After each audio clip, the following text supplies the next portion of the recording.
سال 1543 عالمێکی بناوی نیکۆلاس بوو مەوەسەوە دیۆرگیری و هەر کەوکەبێک لور دایرە خۆبترین زفرت ناچەند ناوچە دایرە دیدەوە ئەوەژی هەمی ڕێکاندی و مەدیۆرگیر و ڕێگا تێلسکۆپ و سەد هەڵەدا چەندین جیۆزین دیانە ئاسمانی بەلەگەر هەمشتە گەمتر بچین بەری 1400 ساڵە اینگە ئەف سەتەڵەتە و ئەف جیهۆزە و ئەف علمێ نوکە و تشتوساڵ تێلسکۆپ و سپەیس شیپ و سەتەڵەت شتوساخر نەبوون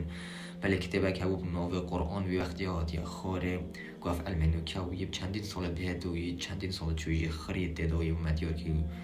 او جیگو آیت اگه دابینید بجنم کلن فی فلکی یصبحون دو فی علمی بری و چندین سال زانی یکو گله کس نکن بجنم قرآن داره و یانجی چراستی بین یانجی تشکی خالته کلن فی فلکی یصبحون معنوی اوه که هر کوکبک نو داره خوی خواست داد زبریدن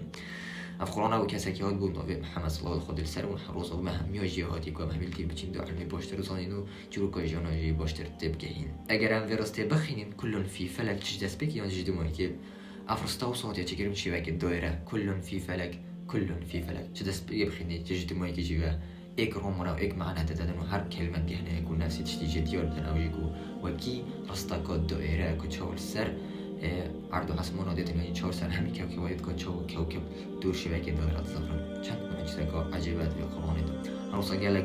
معجزه دیجی فیشی وید هین انشاءالله دمت بید و ویدیو بینده دی گل سر گلک سنجین و